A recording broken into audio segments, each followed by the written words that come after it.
Setelah meyakinkan Laksamana Yan, Feng Tianxing menambahkan, jika kamu benar-benar dipaksa oleh kehampaan, bawa iblis ke wilayahku.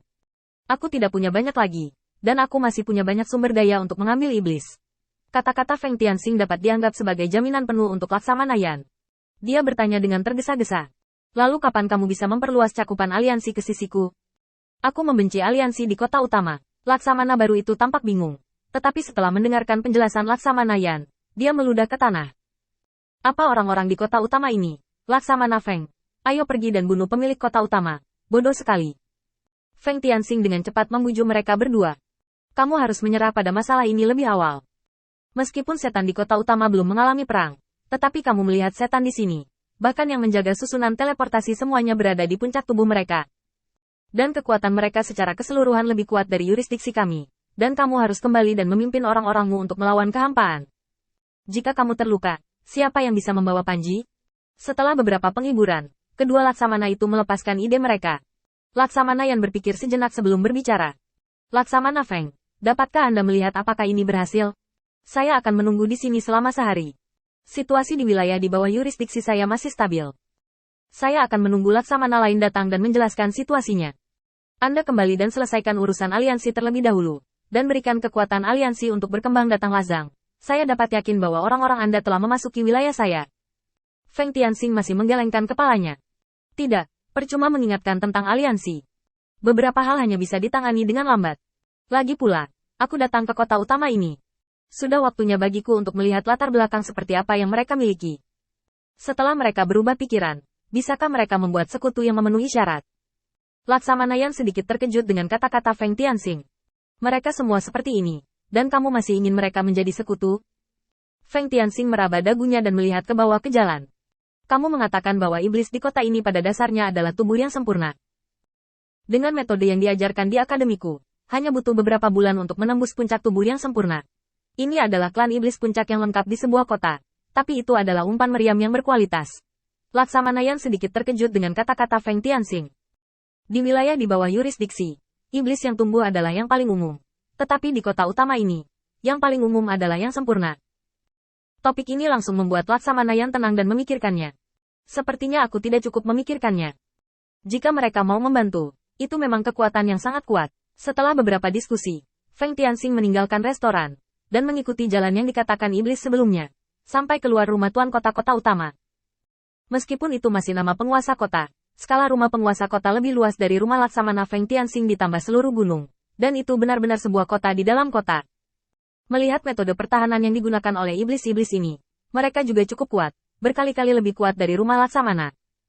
Bahkan iblis yang berjaga di gerbang rumah penguasa kota semuanya berada di puncak tubuh yang sempurna. Dan jarak dari menerobos ke tubuh yang sempurna hanyalah satu langkah di pintu. Tapi tendangan ini, setan yang tak terhitung jumlahnya tidak dapat melewatinya sepanjang hidup mereka. Tubuh yang sempurna adalah alam dengan setan paling banyak. Dan itu juga merupakan alam yang tidak bisa dilintasi kebanyakan setan seumur hidup mereka. Dalam ras manusia, ini setara dengan perbedaan antara yang abadi dan yang fana. Batas bawah perkembangan iblis adalah tubuh yang utuh, belum lagi melintasi sungai dan lautan. Setidaknya mereka memiliki kekuatan untuk memindahkan gunung. Dan batas bawah perkembangan umat manusia adalah manusia yang tidak memiliki kekuatan untuk menahan ayam. Kesenjangan antara bagian bawah kedua sisi terlalu besar. Meski garis bawah ini sangat rendah, ras manusia juga memiliki kelebihan yang tidak dimiliki ras lain. Karena tubuh mereka yang lemah, lebih mudah bagi mereka untuk mengontrol dao dan berlatih. Dibandingkan dengan ras lain, proporsi pembangkit tenaga listrik kelas atas masih lebih besar.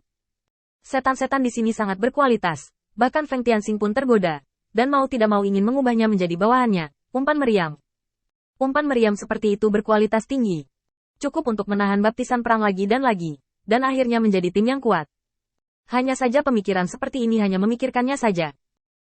Belum lagi bahwa tidak mungkin penguasa kota dari kota utama menyerahkan setan-setan ini kepada Feng Tianxing. Hanya karena dia memiliki lebih banyak iblis di kota ini, sumber daya di tangannya hanya dapat mendukung mereka selama beberapa tahun, dan sumber dayanya akan habis.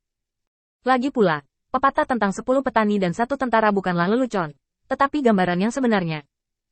Tidak mungkin semua orang menjadi prajurit dan pejuang. Beberapa orang selalu dibutuhkan untuk melakukan pekerjaan paling bawah. Melihat klan iblis berjalan keluar dari rumah tuan kota di kota utama, Feng Tianxing mengesampingkan pemikiran sepele ini dan berdiri tegak dengan wajah serius. Saat iblis mendekat, Feng Tianxing membungkuk sedikit. Bepergian di bawah angin. Saya mendengar bahwa penguasa kota dari kota utama telah memanggil saya. Jadi saya datang ke sini secara khusus. Saya tidak tahu apa yang dikatakan oleh penguasa kota dari kota utama. Demon Rache berhenti. Dan bahkan sejumlah besar Demon Rache di belakangnya berhenti. Penguasa kota dari kota utama melirik Feng Tianxing dan terkekeh. Kamu masuk akal. Yang aku maksud dengan datang ke sini kali ini adalah membiarkanmu membentuk aliansi dengan kota utamaku dan menangani krisis di depanmu untuk saat ini.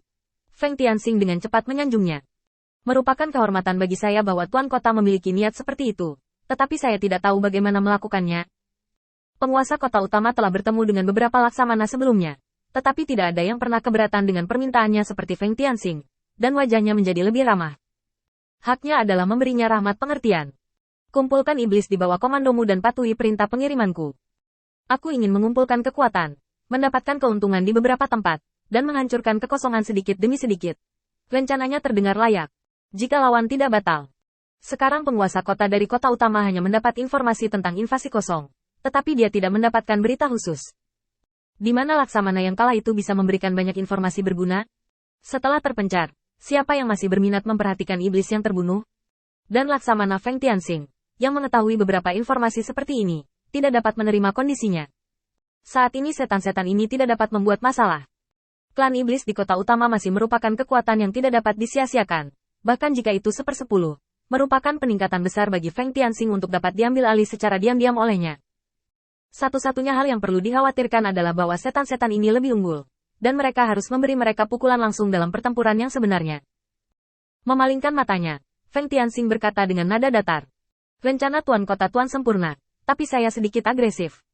Saya melakukan serangan balik Void beberapa waktu lalu, dan menderita kerugian besar, dan Void belum sepenuhnya musnah. Selain itu, saya masih memiliki beberapa hal tentang Void yang saya inginkan untuk melapor di sini. Tolong minta tuan kota untuk menemukan tempat yang tenang,